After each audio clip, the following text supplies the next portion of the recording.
자, 봅시다. 34페이지 다시 한번 볼게요. 꽃이. 질문 잘했어요. 다시 설명할게요.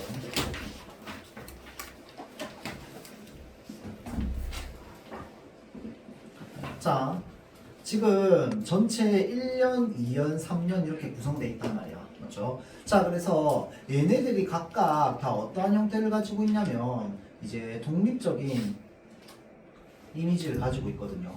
그래서 여기 첫 번째에서 나오는 건 뭐냐면 어찌됐건 간에 어떤 척박한 현실이 꽃꽃이 피어난다. 척박한 현실이 꽃꽃이 피어난다. 라고 하는 걸 지금 각각 병렬적으로 구성을 해주고 있어요. 그래서 아까 했던 말을 조금 수정하자면 요 병렬적 구성 안에서 한 연 안에서 뭐가 이루어진다고 얘기를 해야 되냐면 선경과 후정의 구조가 이루어진다고 이야기를 해야 돼요. 알겠죠? 자, 그래서 1, 2, 3년에서 이제 선경의 어떤 정서가 드러나고요. 선경의 형태가 드러나고요. 그 다음에 마지막에서 뭐가 드러난다? 정서가 드러난다.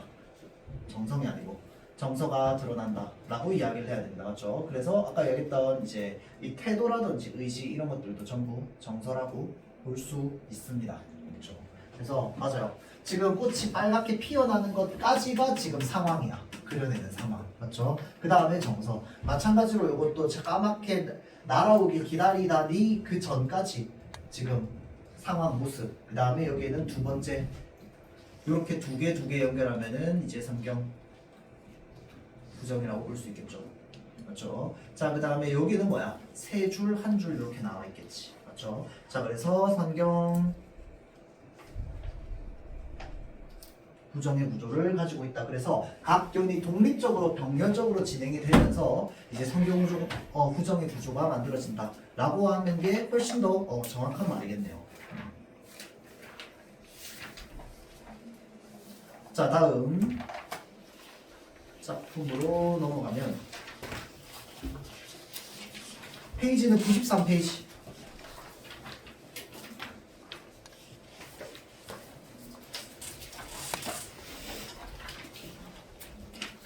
자, 만흥이라는 작품이고요. 흥은 말 그대로 흥이 난다는 거야. 그렇죠? 만은 무슨 뜻인데요? 가득 찰 만자입니다. 알아두세요. 알겠죠? 가득 찼다는 거야. 흥이 가득 찼다고. 신났다는 얘기겠죠. 맞죠? 자, 그래서 요 윤선도라고 하는 이름을 여러분들 뭐 본 적이 혹시 시험 범위에 윤선도의 작품이 전에 들어간 적이 있었나요? 없었어? 들어본 적은 있어요? 윤선도? 어떤 인물인지 혹시 압니까? 윤선도. 이분 사실 역사책보다 국어교과서에 훨씬 더 많이 나오는 분이에요. 그래서 관직이 있었음에도 불구하고. 자, 그래서 이 사람은 딱 이름 보자마자 두 개 생각하면 됩니다. 알겠죠? 첫 번째는 뭐냐면 자연사랑이야. 자연조화. 자, 다음 두 번째는요. 유배입니다. 유배. 이 사람이 비하인드 스토리를 좀 이야기를 하자면 이 어마어마한 다이아 수저를 물고 태어나요. 자, 그냥 갑부의 아들입니다. 완전 다이아 수저를 물고 태어나요. 그리고 그때는 왜 10대 때 결혼했습니까? 결혼을 했는데 결혼한 와이프네 집안도 어마어마하게 부자입니다. 그래서 이 사람은 부족한 게 없어. 부족한 게. 근데 심지어 뭐도 하느냐? 10대 때 과거 합격까지 끝내요. 완전 이 스마트한 사람인 거지. 자, 그래서 이 사람이 과거에 합격해서 중앙정치, 그러니까 관직에 올랐습니다. 자, 근데 여러분들 여기서 우리가 생각을 하나 해야 되는 게, 우리가 그때 사회 시대로 갔다고 생각해봐봐. 난 흑수저야. 예를 들어서 흑수저인데 과거에 합격했어요. 그럼 관직에 오르자마자 뭐부터 해야 될까요, 여러분들? 뭐부터 해야 돼? 사회생활부터 해야지. 쭉 스캔하고 나서 뭐 해야 됩니까? 누구한테 라인 탈지 정해야지. 당연한 거야. 이거 사람 사는 사회에서 내가 가진 게 없는데. 맞죠? 근데 이 사람은 누구한테 라인 탈 필요 있어? 없어? 없어. 그때는 심지어 내가 탈 라인이 이미 태어날 때부터 정해져 있는 것도 있어요. 왜? 내가 관직에 올랐는데 벌써 우리 아빠가 어느 라인에 있는 거야. 그럼 뭐야? 나도 그 라인 따라가는 거야. 그래서 그 라인끼리 싸운 게 바로 뭐야? 남인, 북인끼리 나눠가지고 싸우고 동인, 서인끼리 나눠서 싸운 거 아니야. 맞죠? 그래서 이제 나중에 뭐 서인들 다 몰아내고 동인들이 뭐 정권 튀어잡고 붕당 정치가 나오는 거죠. 세도 정치가 나오고. 맞죠? 자, 근데 이 사람 라인 탈 필요 있다고 없다고? 없다고 했어. 왜? 가진 게 넘쳐나는데 뭐 누구 라인을 타? 맞죠? 그러니까 이 사람은 항상 무슨 생각을 하고 있냐면 항상 올곧게 정직하게 있는 그대로 그냥 정도를 걷는 어떤 그런 마인드를 가지고 있는 사람이야. 근데 또 이 사람이 몰라, 이제 성격상 예상 여기서부터는 성격상 마음에 담아두질 못합니다. 뭐 해야 되느냐, 꼭 입 밖으로 얘기를 해야 돼. 꼭. 그래서 이 사람이 처음에 관직에 딱 올랐다? 과거를 합격하고 나서 그러면 완전 그냥 저 밑에 있는 일단 막내일 거 아니야, 막내. 맞죠? 근데 그 막내 자리에서 이렇게 보는데 조정에 있으면 그때 당시에 이제 가장 높은 위치에 있었던, 그리고 가장 이제 권력을 많이 이제 휘어잡고 있었던 사람 중에 아마 내 기억으로 이첨이었나, 하여튼 이름 정확하게 기억은 안 나요. 그 조선 역사에 희대의 간신배가 있었어요. 그 사람이 하는 모습을 보니까 너무 못된 거야. 그래서 이제 갓 임관한 이 초짜 얘가요, 10대의 나이에 저 사람 못됐다고 상소문을 써가지고 그거를 임금한테 보냅니다. 저 사람 저렇게 하면 안 된다고, 저 사람 진짜 못된 사람이라고, 저 사람 말 들으면 나라 망하니까 임금께서 듣지 말라고. 근데 그 종이를 써서 임금에게 보냈는데, 보내면 임금한테 도착을 하냐고요? 안 하지. 중간에 다 까보겠지. 중간에 열어봤어요. 열어봤더니 순진한 거지. 그때 어렸으니까. 맞죠? 열어봤더니 뭐야, 오천지 그 권력자의 욕만 적어놨을 거 아니야, 그 종이에. 맞죠? 그럼 어떻게 했겠어? 찢어버렸겠지. 맞죠? 그래서 무슨 이야기로 변질돼서 임금에게 들어가냐면, 얘가 조정을 문란하게 한다는 이야기만 임금한테 전달이 되는 거예요. 싸가지가 없다. 이제 싸가지 없는 놈을 딱 지켜가지고 10대 때 바로 첫 유배를 갑니다. 그래서 이 사람은요, 관직 생활이 수십 년인데요, 그 관직 생활 하는데 90% 이상은 유배만 다닙니다. 근데 이런 거 했다고 평생 유배시킬 수 있어, 없어? 없어. 좀 잘못하고 나면 다시 돌아와야지. 다시 돌아왔다? 근데 이 사람은 절대 굴하지 않고 뭐 하냐, 또 잘못된 거 잘못됐다고 얘기하고, 조정에 지나다니면서 뭐 잘못된 거 있으면 잘못됐다고 다 얘기하고 다니는 사람이었던 거야. 그러니까 이 사람은 딱 뭐로 찍히기 좋을까요? 엮이면 피곤한 사람은 찍히기 딱 좋은 거예요. 그래서 뭐만 하면 모함당해가지고 유배가고, 뭐만 하면 유배당하고. 관직 생활은 유배를 갔다 왔다 실제로 계산해보면 관직의 그 조정에 들어가 있는 시간보다, 그때는 뭐 차도 없는데 유배 왔다 갔다 하는 그 거리, 그 돌아다니는 그 기간이 관직 생활보다 더 길걸? 그 정도로 많이 왔다 갔다 했습니다. 그러니까 이 사람은 일단 기본적으로 이 속세의 것들, 출세를 하고 부귀를 얻고 이런 것들에 완전 신물이 나 있던 사람이야. 알겠죠? 그래서 대체로 이제 자연을 이런 이제 속세와 대비되는 공간으로서 이제 좋아하는 그런 모습들이 많이 나오고요. 실제로 나중에 이제 관직 생활 끝나고 나서, 은퇴하고 나서 뭐 돈도 많겠다, 그 저쪽에 남해 어느 쪽 지역에 지금도 있어요. 무슨 섬 이름인데, 이 섬이 세 글자인데 이름 기억이 안 나네요. 거기 가면 아직도 윤선도가 지은 정자가 있거든요. 거기 가보면 경치가 아주 기가 막힙니다. 거기에 정자에 딱 앉아 있잖아요. 그러면 딱 앉아야만 보이는 그 프레임이 있거든요. 이게 프레임, 그 공간에 이 산의 능선이랑 그 강에서부터 바다로 이어지는 그 라인이랑 이게 그냥 뭔가 파노라마처럼 한 줄로 쫙 다 보여요. 거기 앉아가지고 맨날 그냥 낚시하고 노는 겁니다. 알겠죠? 자, 그래서 그랬던 사람이에요. 자, 볼게요. 그러면 이제 이거는 지금 이 자연 속에서의 삶에 대해서 이야기를 하고 있으니, 은퇴하고 나서 그 제 정작 근사하게 지어놓고 그 옆에 초가집 하나 딱 지어놓고 뭐 하는 거야? 거기서 가짜 옥으로서 살아가는 거지. 그렇죠? 자, 한번 볼게요. 산수간 바위 아래 띠집을 짓노라 하니, 자, 띠집이라고 하는 건 굉장히 허름한 집이겠다. 그렇죠? 그래서 이 허름한 집은 어떠한 생활을 보여준다?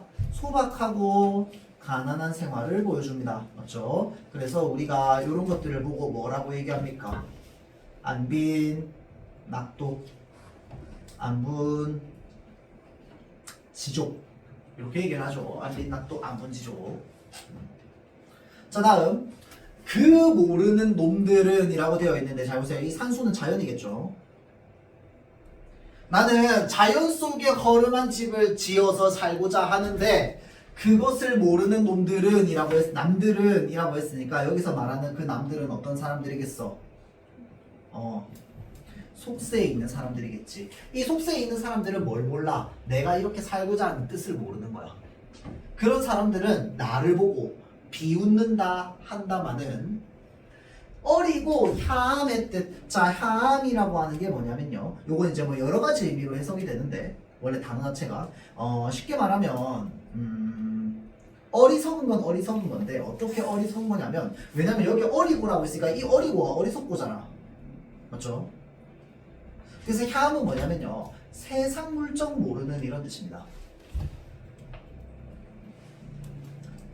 세상 물정 모르는 어떤 어리석음에 대해서 얘기하는데 그럼 생각해봐봐. 세상 물정을 모르는 어리석음이라고 얘기를 한다는 건 지금 이 사람은 속세에 살고자 하는 게 아니고 자연 속에서 살고자 하는 거잖아. 그러면 이 세상 물정 모르는 어리석음이 긍정적인 의미일까 부정적인 의미일까? 긍정적인 의미로서 얘기하는 겁니다. 그러니까 나는 계속 세상 물정 모르는 사람이고 싶다고. 알겠죠? 자, 그래서 어리석고 세상 물정 모르는 이 어리석음의 뜻에는 내 분수인가 하노라, 내 분인가 하노라. 딱 이게 내가 어리석고 세상 물정 모르게 살아가는 게 딱 내 분수라는 거야, 내 급이라는 거야. 그래서 나는 이렇게 살아가고 싶다라는 걸 이야기를 하는 거겠죠. 자, 그럼 여기까지 끊고 잠깐 다시 이제 어떤 사상적인 면으로 좀 들어가 보자면 양반 보시고요. 자, 양반 사대부들 입장에서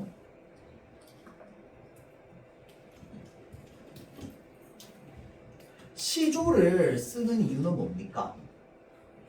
여러분들 이거는 일단은 연시조죠. 연시조. 시조가 연속해서 나오기 때문에 연시조입니다. 1수, 2수, 3수, 4수, 강우사시가처럼. 맞죠? 자, 그래서 연시조로 구성이 되어 있는데 사대부는 시조를 쓰는 이유가 뭡니까?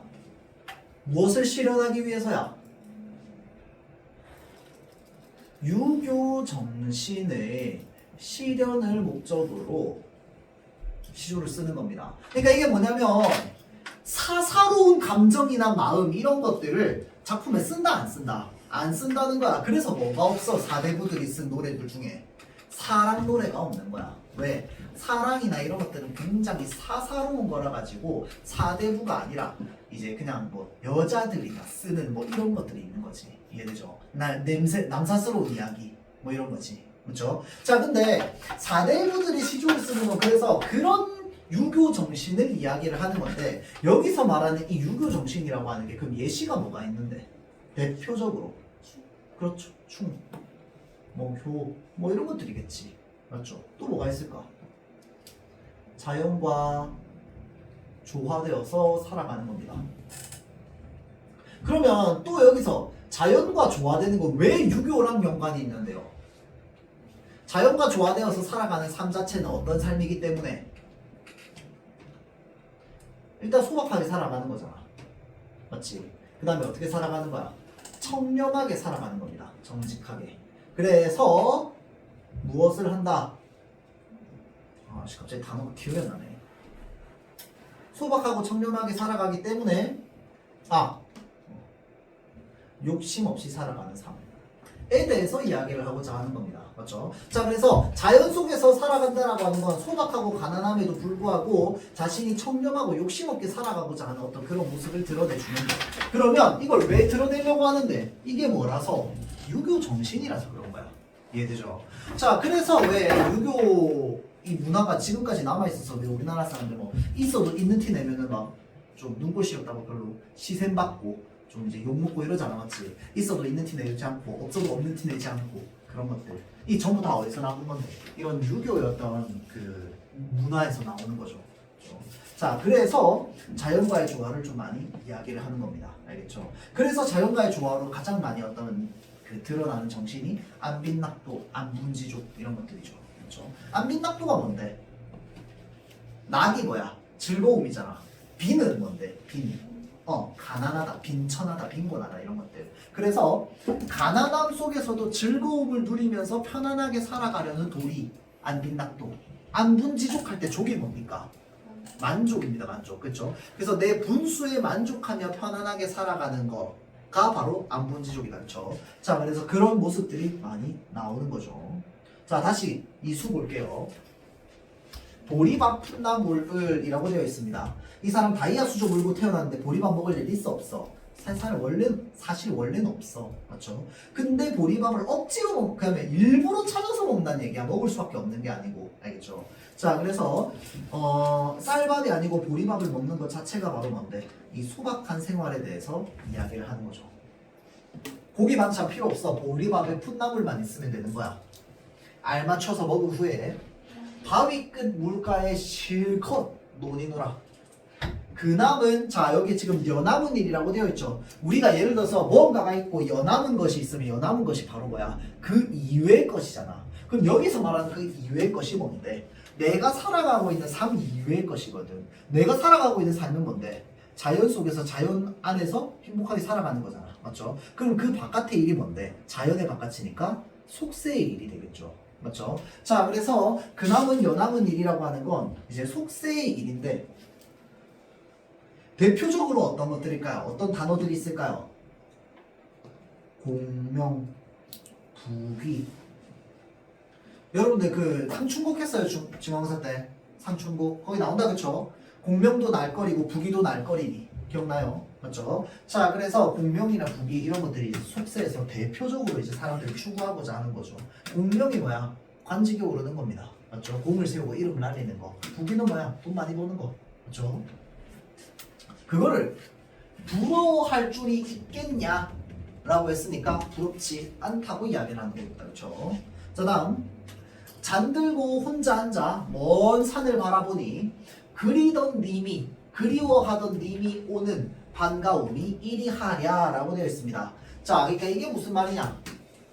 내가 잔을 쥐고 저기 먼 산을 바라봤더니 그 감정이 어떤 감정인데 마치 그리워하던 님이 나한테 오는 반가움이라는 거야. 그 말은 무슨 말이야? 산을 봤는데 그만큼 반갑다 이 말이야. 맞죠?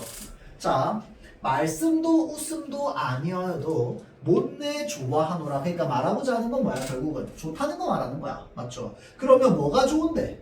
말씀도 웃음도 짓지 않지만 그래도 좋다고. 그럼 누가 말씀도 안 하고 웃음도 안 짓는데? 산이. 말도 안 하고 웃음도 안 짓는데 난 걔를 뭐 한다고? 좋아한다고요. 그게 산이라고 얘기하지만 사실은 자연이죠. 자연.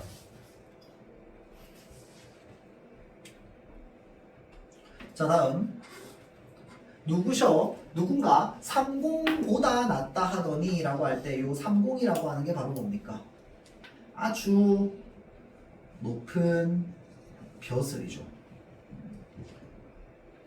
그 소위 말하는 우리 이제 그 영의정, 우의정, 좌의정 그러니까 이 신하들 중에서 제일 높은 사람 맞죠? 그래서 그런 사람을 우리가 삼공이라고 합니다. 자 그래서 누군가가 삼공보다 낫다 하더니 만승이 이만하겠냐? 만승이라고 하는 건 뭐냐면 그냥 의역하자면 돈과 명예를 다 가지고 있는 사람이야. 그렇죠? 자 그런 사람이 이만하겠냐라고 얘기하는 건 무슨 말인데 내가 지금 자연 속에 살고 있으니 이 자연 속에 사는 삶이 뭐보다 낫다고? 삼공보다 낫고요. 그 다음에 만승보다 낫다를 얘기하는 겁니다. 이해되죠? 그러니까 내가 지금 살아가고 있는 삶이 바로 만승이라는 거야. 자 그래서 이제로 헤어든 이제 와서 생각해보니 소부허유가 자 약도떠라 이게 이제 야같더라 이 말이거든. 자 그래서 잘 보세요. 요거 어떤 선생님은 이렇게 얘기하고 어떤 선생님은 아니라고 얘기하는데 이제 반어법입니다. 반어법. 반어적으로 사용이 되어 있어요. 자 여기서 말하는 이 야같더라라고 하는 게 이 약은 부정적인 의미로 쓰는 게 아닙니다. 그러니까 아주 영리하더라 똑똑하더라 이 말이야. 똑똑하더라. 그러면 소부허유가 어떤 사람인데 얘네들 그 중국 고사에 나오는 인물입니다.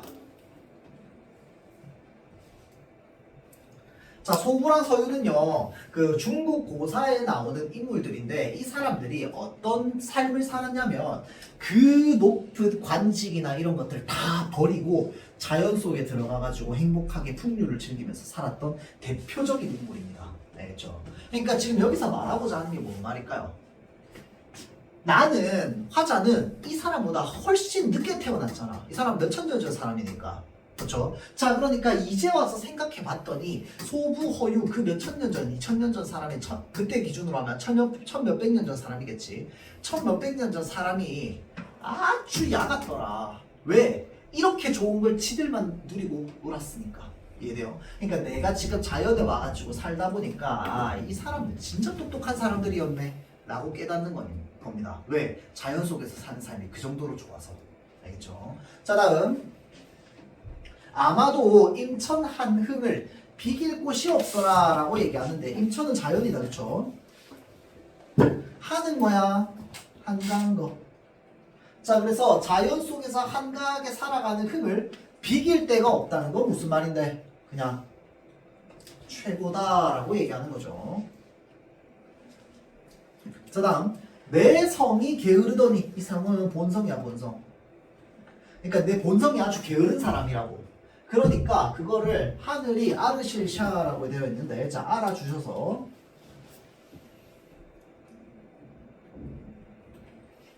인간만사, 인간에서의 온갖 일들. 그러면 인간에서의 온갖 일들은 인간관계 안에서 생기는 거잖아. 자연 속에서의 일에서 인간관계 있어 없어? 없거든. 이해되죠? 자, 그러니까 인간만사라고 하는 건 뭐냐면 자연 속에서 하는 게 아니고 자연 바깥에서 인간 사이에서 일어나는 일들인 거야. 그럼 어떤 일들이겠어? 속세의 일들이죠. 속세의 일들. 그런 것들을 한 일도 아니 맡겨. 그러니까 나한테 안 맡긴 거야, 하늘이. 그러니까 약간 운명론적으로 생각을 하는 거죠. 그러니까 내가 본성이 워낙 게을러서 하늘이 그걸 알아주셔가지고 나한테 아무 역할도 하늘이 맡겨주시지 않는 거야. 그렇기 때문에 다툴 리 없는 강산을 지키라 하시노라. 나는 뭐만 하면 돼? 여기에 있는 이 강산만 지키면서 살면 된다 라고 얘기를 하는 거죠. 자, 다툴 리 없다. 그러니까 그 자연이 다투는 사람이 없어서 나는 자연을 좋아한다. 뭐 이런 표현들이 꽤 자주 나오거든요. 자, 그러면 다툴 리 없다는 게 무슨 말인데? 크게 두 가지야. 자연 속에 살면은 내가 누군가랑 사는 거야? 아니거든. 인간 사이에 갈등이 없습니다. 맞죠? 인간 사이에, 그 자연 속에서 사는 데 있어서 인간 사이에 갈등이 없어.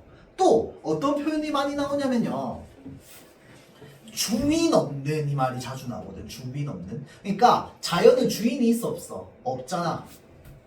누구나 자신이 누리고 싶으면 언제든지 들어가서 누릴 수 있는 곳이 바로 자연이잖아. 자, 그렇기 때문에 다툴 리 없는, 주인 없는 이런 것들이 전부 뭐야? 이게 사람과 엮여서 시끄럽게 생길 만한 일이 없는 거야. 맞죠? 자, 그래서 다툴 리 없는 이 강산, 자연이겠다. 그쵸? 그거를 나한테 하늘이 지키라고 하시나 보다. 강산이 좋다 한들 내 분으로 누웠느냐? 내 분으로 누릴 수 있겠느냐? 누리겠느냐? 자, 강산이 좋은데 그거 다 내 분수로 내가 얻었다? 그거 아니라는 거야. 그럼 뭘로 얻었는데?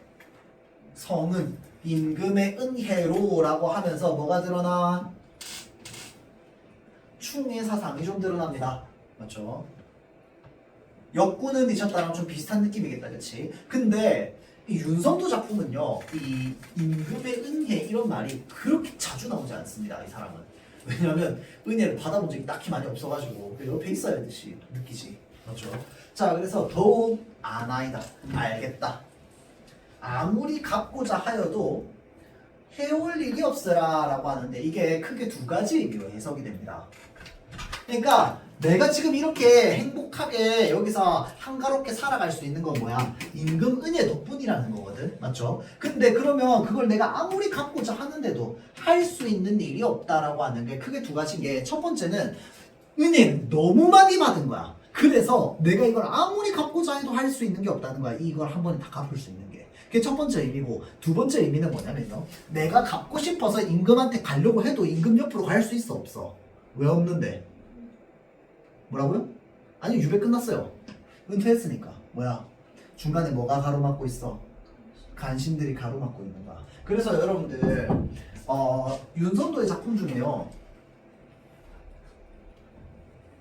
몽천류라고 하는 작품이 있습니다. 몽천류는 꿈이고 천은 하늘이거든. 그래서 꿈에 이제 하늘에 올라가는 이야기야. 그래서 꿈에 하늘에 올라가서 이 화자가 뭘 하고 싶냐면 옥황상제한테 가고 싶어. 근데 옥황상, 여러분들 송미인곡 했지? 송미인곡 시험 안 쳤어? 오케이. 자, 내가 옥황상제한테 가고 싶어. 옥황상제한테 가는데 중간에 자꾸 신선들이 가로막아. 그래서 꿈속에서 옥황상제한테 내가 하고 싶은 말을 못 전하고 이제 물러나게 되는 그런 내용이 있거든요. 딱 그 상황이 바로 뭐냐면 이 윤선도의 상황이랑 비슷한 상황이라고 보면 됩니다. 왜? 윤선도는 자기가 가지고 있는 이 옳은 생각과 옳은 말을 임금에게 전달하고 싶어도 전달이 안 되는 거야. 단둘이 독대가 안 되는데. 맞죠? 자, 그래서 이 윤선도가요, 당시에 이 작품을 왜 썼냐면 이 말년쯤에 임금이 누가 임금이 됐냐면 효종이 임금이 됐습니다. 그런데 이 윤선도가요 효종의 가정방문 교사였어요. 그러니까 효종의 스승이었어. 그래서 효종이 자신이 이제 왕이 되고 나서 이 윤선도를 다시 조정으로 부르고 싶어요. 왜냐면 자기 스승님이 유배가 있는 게 말이 안 되잖아. 그러니까 이제 부르고 싶은데 온 신하들이 입을 모아서 뭐 하는 거야? 반대하는 거야. 맨날 싸우고 있는 신하들이 윤선도 데려온 다음에 다 한 팀이 되는 거야. 데려오지 말라고. 이해되죠? 그러니까 윤선도 입장에서 자기 이제 관직에 다시 갈 수 있으려나 했는데 임금은 나를 사랑하시는데 옥황상제는 나를 사랑하시는데 중간에 신선들이 가로막는다 라고 하는 그런 이제 장면이 있거든요. 그래서 이제 이 작품을 바탕으로 우리가 생각해 보자면 할 수 있는 일이 없다는 건 너무 은혜를 많이 받아서 그걸 한 번에 다 갚을 수 없다라는 의미도 되고요. 또 하나의 의미는 뭐도 된다? 그냥 가려고 해도 갈 수가 없다. 도 됩니다. 알겠죠? 자, 다음. 자, 옆에 보면 강호 한정이라는 말이 있습니다. 이거는 이미 여러분들 다 본 적 있겠다. 그렇죠? 강호가 뭡니까? 강호. 자연이죠. 그럼 여러분들 하나 물어봅시다. 그 강호사 시가 하면서 그 뒤에 나와 있는 사설시조도 혹시 시험 범위 들어갔어? 저기 농민의 삶 해가지고 그 대림처 신들 메고 그 저기 들어가가지고 나무하고 오는 시험 범위는 안 들어갔어. 읽어본 적은 있다. 그쵸? 자, 내가 왜 얘기하냐면요. 강호가 자연은 맞아요. 자연은 맞는데 누구한테만 자연이게요? 사대부들한테만 자연입니다. 이 강호는요. 사대부한테만 쓰는 말입니다. 그러니까 사대부들만 쓰는 말이야. 그게 왜 그러냐면 우리가 일반적으로 좀 신분이 낮은 평민들 있잖아. 그쵸? 그럼 그런 평민들 입장에서 자연 속에 들어가, 산 속에 들어가. 그럼 이 사람들 뭐 해야 돼? 먹을 걸 얻어야지. 이해돼요? 하루하루 먹고 사는 게 중요한 사람들이기 때문에. 맞죠? 가서 나무 베고 나무에서 집에 내려가고 그 다음에 그 산에 있는 나무를 캐가지고 집에서 밥 반찬 해 먹고 혹시나 토끼 뛰어다니면 토끼 잡아가지고 고기 먹고 맞죠? 자, 그래서 자연이라고 하는 건 이 신분이 낮은 사람들 입장에서 뭔가를 얻으러 가는 공간입니다. 맞죠? 자, 그렇기 때문에 그런 공간은 우리가 강호라고 하지 않아요. 보통 강호는 어디에서 쓰이는 거냐면 사대부들이 자연 속에 들어가면 대체로 뭐 합니까? 일단 제일 많이 하는 거 뭐야? 그물 흘리 띄워 던져두는 거. 낚시. 낚시인데 잡을 생각이 있어 없어? 없어. 가짜 어부야. 맞죠? 가짜 어부의 삶. 자, 그래서 그냥 던져놓고 세워라 내워라 시간 보내는 걸 뭐라고 하는데 소일한다라고 얘기합니다. 이 몸이 소일하운도 역군을 내셨다고. 맞죠? 자, 그래서 소일한다라고 얘기하는데 그러니까 그렇게 해서 시간 보내고요. 그 다음 또 뭐합니까? 검은 거 연주하죠. 검은 거 연주하고 그 다음에 또 뭐해? 책 읽고 시 읽고 달빛 감상하고 이런 것들이 강호에서 하는 것들입니다. 그럼 그걸 통해서 뭘 실현하고자 하는 건데 아까 얘기했듯이 유교 정신을 실현하려고. 그래서 사대부들이 자연 속에 유교 정신을 실현하기 위해서 들어가는 공간을 우리는 강호라고 합니다. 알겠죠? 한정, 한이 뭐라고? 한가한 거. 정은 정서다. 그쵸? 자, 그래서 자연 속에서 한가로움의 정서를 느끼는 것.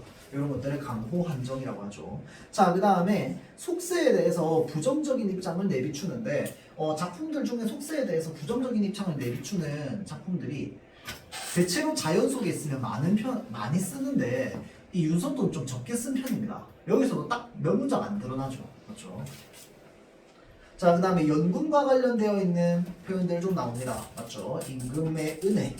그리고 이 윤선도가 여러분들 어부사시사라고 하는 작품이 있어요.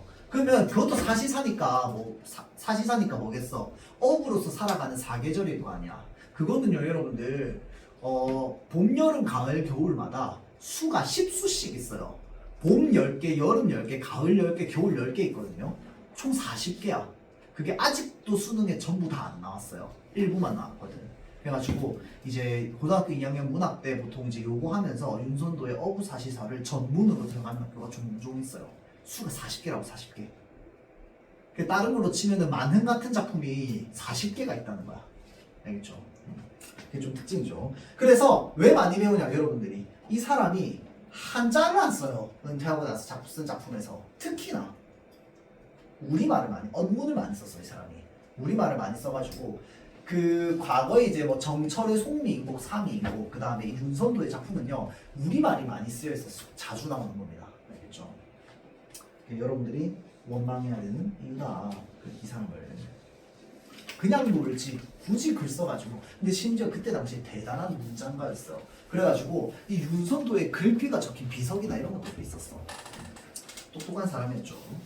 자 그래서 여기까지 하고요. 자 그 다음에 청문은 그냥 넘어갈게요. 소설가 구보씨 1일 100페이지 요거 숙제입니다 여러분들. 일단 오늘 작품 했던 거 문제 푸는 건 당연히 숙제야 여러분들. 근데 그것보다 더 중요한 건 이거야 이거. 이거 한다고 문제 못 풀었으면 그냥 오케이야. 문제 푸는 거 뭐 시험 기간 내서 하든지. 근데 이제 자습서에 해봐서 알겠지만 쌤 자습서에 있는 문제 풀이 안 합니다. 알겠죠? 여러분 나와서 푸는 거 알고. 자, 소설가 구보씨의 1위는요 오늘 다 못 할 거고요. 좀 어렵고 길어요. 원래는. 근데 이제 여기는 주 부분만 나와 있긴 하지만 좀 어렵거든요. 그래서 여기서 쌤이 얘기하는 것도 얘기하는 건데 한 초반 부분 조금만 보고 여러분들 넘길 거야. 집에서 읽고 와야 됩니다. 알겠죠? 다음 시간 수업할 때는 읽고 왔다는 가정하에 이야기할 거야. 알겠죠? 자, 그래서 요게 쌤이 지난번에 왜 1900년대 초반 일제강점기 문학에서 드러나는 특징 중에 이 무기력한 지식인의 모습이 좀 꽤 자주 드러난다고 했어요. 맞죠? 자, 그래서 이 무기력한 지식인의 모습이 나오는 대표적인 소설로 내가 이걸로 예시를 들었었는데 그냥 내용은 뭐라고 했어? 집에서 나와가지고 그냥 경성 서울 한 바퀴 돌고 들어가는 게 끝이라고. 근데 그 돌고 있는 동안에 하루 종일 머릿속에서 했던 생각이 두서없이 그냥 쭉 나열되어 있다고요. 그래서 그렇게 두서없이 그렇게 두서없이 쭉 나열되고 있는 그런 방식을 뭐라고 얘기하냐면 의식의 흐름 기법이라고 합니다. 그냥 의식이 흘러가는 대로 줄줄줄줄 쓰인 거야. 그 다음에 여로형 구성을 가지고 있습니다. 여로는 뭐냐면요. 여는 여행하다 할 때 여자야. 그 다음에 로는 길이에요. 그러니까 마치 여행길을 이렇게 걸어가듯이 어떤 공간을 이동하면서 그러니까 길을 이동하면서 이야기가 전개되는 또는 사건이 전개되는 이러한 소설을 우리는 여로형 구성이라고 합니다. 대표적인 작품으로는 저기 메밀꽃 필 무렵 이런 게 있어요. 메밀꽃 밭을 이렇게 쭉 지나가면서 이제 벌어지게 되는 그런 이야기들 이런 것들이 이제 구성이 되어 있는 걸 우리가 여로형 구성이라고 합니다. 자 그리고 여기 이 소설 안에서 누군가와 관계 맺고 대화하고 갈등 맺고 이런 거 안 나옵니다. 그냥 전부 내적 갈등이야. 그래서 내가 무언가에 대해서 생각하면 우리가 보통 생각할 때 그거에 대해서 확신보다는 궁금증이나 추측 이런 것들을 많이 한단 말이야. 그래서 이 소설가 구보씨가요 사실 결혼할 때가 다 됐는데도 결혼을 안 하거든. 그게 집안의 걱정거리야. 그러다 보니까 자꾸 선자리가 들어와요. 소위 소개가 들어온단 말이야. 그래서 소개팅도 몇 번 나오고 선자리도 몇 번 나와요. 그러면서 이제 마지막으로 선자리에서 봤던 그 여자를 막 생각한단 말이야. 저 여자랑 결혼할 수 있을까? 저 여자는 뭐라고 생각할까? 이런 것들이 전부 뭐야? 추측과 과정이겠죠. 그 여자랑 결혼하면 어떻게 될까? 뭐 이런 것들. 그래서 추측과 과정의 표현들이 되게 많이 나옵니다. 자, 그 다음에 봐봐봐. 작가 소개인데 작가 호가 구구입니다. 그 말은 무슨 말이야? 소설가 구보씨라고 되어 있으니까 이게 마치 자신의 어떤 자전적인 모습 같은 게 좀 담겨 있는 거죠. 근데 그렇다고 해서 그 소설가 구보씨 일일 거기에 있는 게 전부 이제 실제 사건이라고 말할 수는 없겠지만 좀 어떤 작가 의식이나 이런 것들이 굉장히 많이 들어가 있는 작품 중에 하나인 거야. 그래서 그게 좀 특징이다. 나머지는 자 본문 들어가서 좀 보자면 26살의 구보는 그때 당시에 26살이면 되게 늦은 거야. 결혼도 안 하고 뭐 했냐 이거야. 그렇죠? 자 그래서 이 구보씨는요 뭘 갔다 왔냐면 일본에 유학까지 갔다 온 거야. 지식인입니다. 이렇게 유학까지 갔다 온 지식인이 무기력해진 이유는 내가 뭐라고 했어요? 지식이 우리의 삶을 뭐 해줘야 되기 때문에 구원해줘야 되는데 구원이 됐다 안 됐다? 안 됐다는 거야. 일제강점기 현실에 우리 민족은 계속 탄압받고 핍박받고 있었는데 그러한 것들을 지식으로 이겨내지 못한다라고 하는 것이 이 지식인들에게 무력감을 가져다 준다고 했어요. 알겠죠? 자 그래서 동경 유학까지 다녀온 지식인이지만 직업도 없고요. 그 다음에 결혼도 하지 못해서 어머니의 근심거리가 되고 맙니다. 자 집을 나선 부부는 특별한 목적 없이 경성거리를 막 돌아다니다가 이 사람이 뭐 때문에 생각에 빠지냐면 과연 행복이라고 하는 것은 무엇일까? 라고 하는 것에 이제 이 생각에 빠지게 되면서 경성 한 바퀴를 돌게 되는 거야. 그렇죠? 자, 그 다음에 또 특이한 거 여기 얼마 있다. 이게 그냥 소설 시작이거든요. 소설 시작인데 소설 시작의 첫 문장의 첫 어절을 어떤 식으로 해놨냐면 마치 소제목처럼 만들어놨어요. 근데 이게 굉장히 그때 당시에는 이제 좀 참신한 방법이었습니다. 신기한 방법이었어요. 그래서 이런 것들이 어떤 요소라고 얘기를 하냐면 모더니즘적 요소다라고 이야기를 합니다. 모더니즘이 뭡니까? 모던이 뭐야? 모던이 뭐야? 모던은 근대죠, 근대. 그렇죠? 자, 그래서 모더니즘이라고 하면 근대적 양식을 가지고 있는 어떤 예술 사조라고 보면 됩니다. 알겠죠? 자, 그래서 문학도 마찬가지고. 자, 그래서 이런 것들이 굉장히 근대적인 요소인 거지. 알겠죠? 자, 그래서 걷습니다. 부부는 다시 걷기로 한답니다. 여름 한낮의 때압볕이 맨머리 바람이 그에게 현기증을 주었대요. 그는 그곳에 더 그렇게 서 있을 수가 없답니다. 뭐 때문에? 여기서는 지금 신경쇠약이라고 나와 있어. 신경쇠약. 그러나 물론 쇠약한 것은 그의 신경뿐이 아니랍니다. 그 말은 무슨 말이야? 약한 게 신경만이 아니라는 거고, 뭐 머리를 가져서, 몸을 가져서, 그러니까 이 사람은 정신, 머리 이런 것들도 쇠약하지만 몸도 쇠약한 거야. 그래서 대체 얼마만한 일을 나는 하겠단 말이고, 그러니까 내가 도대체 뭔 일을 할 수 있겠노? 굉장히 부정적이지. 맞죠? 때마침 옆을 지나는 장면이 있습니다. 그 장면에 정력가용 육체와 탄력 있는 걸음걸이, 이게 지금 이 사람의 모습인 거야. 그래서 지금 이 구보 씨는 이 사람이랑 뭐가 되는 겁니까? 대비가 되는 거지. 구보 씨는 이렇게 쇠약한데 저 장면은 되게 덩치도 크고 힘도 세 보이는 그런 몸을 가지고 있는 거야. 그렇죠? 그러면서 지금 이 구보의 어떤 모습? 무력한 모습이 더욱더 강조되죠. 대비돼서 나타납니다. 그러면서 부모는 일종의 위압조차 느끼며 문득 9살 때 집안 어른의 눈을 기어서 춘향전을 읽었던 것을 뉘우친답니다. 자, 어머니를 따라 일갓집에 갔다 와서 구보는 저도 얘기책이 보고 싶다 생각하였대요. 이게 얘기책은 소설책이죠. 그러나 집안에는 그것을 금했답니다. 구보는 남몰래 안짬짜기에 문의하였대요. 자, 그러니까 이게 뭐냐면 이 구보 씨는 소설이 좋은 거야. 그래서 소설을 읽고 싶어, 이야기책을 읽고 싶은데 집에서 못 읽게 하는 거야. 왜냐면 그런 예술하는 사람들이 좀 그때 당시에 천하다고 생각했으니까. 그렇죠? 자, 그러나 집에서는 그랬다고요. 자, 그래서 안짬짜기는요, 새책집이 뭐냐면, 그러니까 지금으로 따지면 구독형 서점이라고 보면 됩니다. 그러니까 세를 주고 책을 빌려가가지고 이제 읽고 갖다 주고 또 내가 원하는 책 가지고 세를 주고 하는 거야. 그렇죠? 구독형 책집에는 자, 어떤 책이든 있다는 것과 일전이면 능히 한 권을 세내올 수 있음을 말하고, 그러나 꾸정두루 그리고 다음에 재밌게 춘향전이 제일이지. 그렇게 그는 혼잣말을 하였답니다. 그러니까 지금 뭐야? 이 사람 혼자 머릿속으로 계속 생각하고 있는 거야.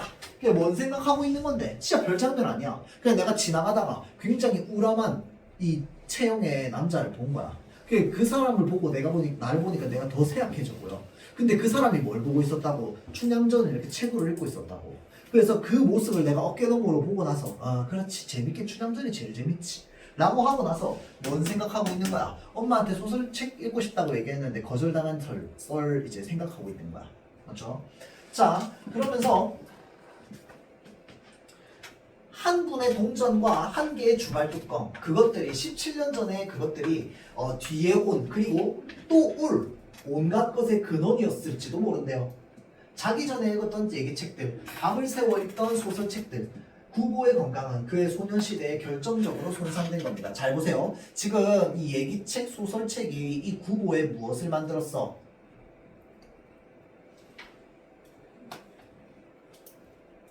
구보의 현재 건강 상태를 만들었다고. 왜? 밤새워 읽다 보니까 그게 결정적으로 손상이 돼가지고 이렇게 신경 쇠약하고 몸이 쇠약하다는 거야. 그러면 뭐야? 이 책이라고 하는 게 원래는 뭐가 담겨 있는 거야? 지식. 그러니까 우리에게 무언가를 가져다 주는 게 담겨 있는 건데, 그거를 지금 뭐라고 얘기하고 있어? 누군가를 쇠약하게 만드는 것으로 지금 그려내고 있는 거지. 이게 바로 뭐야? 이 지식이라고 하는 게 정말 우리에게 어떤 무력감을 주는지에 대해서 얘기하고 있는 거죠. 맞죠? 자, 다음 페이지. 변비. 그 다음에 모의 빈상, 피로, 권태, 두통, 두종, 두압, 심장 전마 등등등. 얘네들이 전부 뭐냐면 이 사람이 겪고 있는 건강 이상 증세 또는 치료입니다. 자, 그런 것들 생각하면서 그러한 것은 어떻든 보잘것없는, 아니 그 살풍경하고 또 어수선한 대평통의 거리는 요건 이제 지역 이름이야.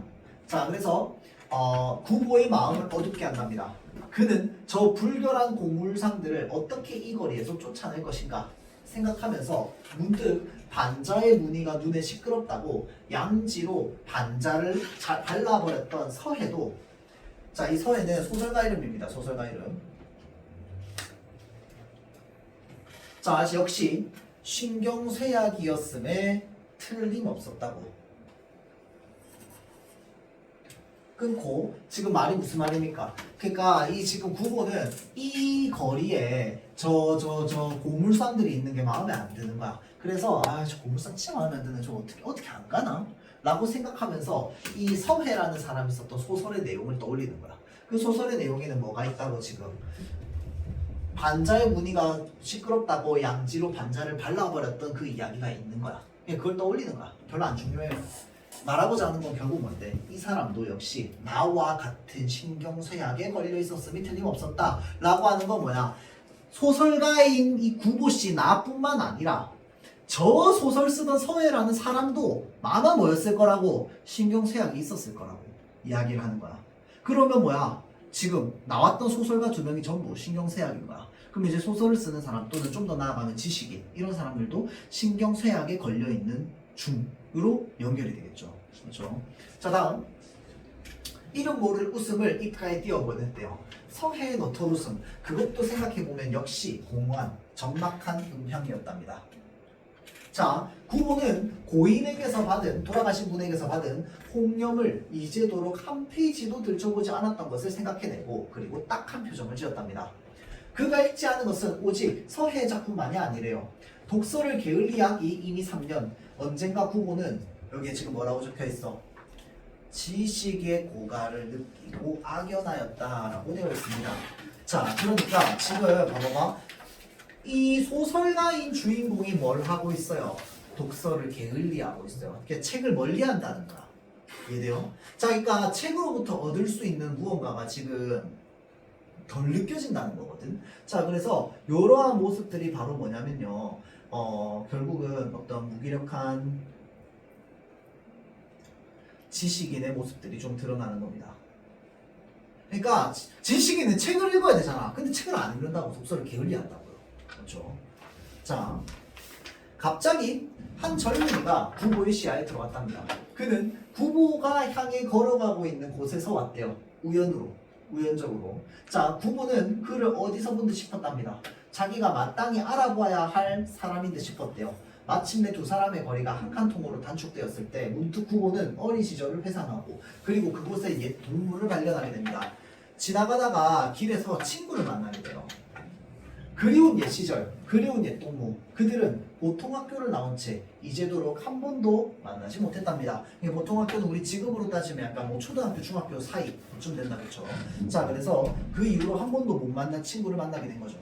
자, 그래도 구보는 그 동무의 이름까지 기억 속에서 찾아낸답니다.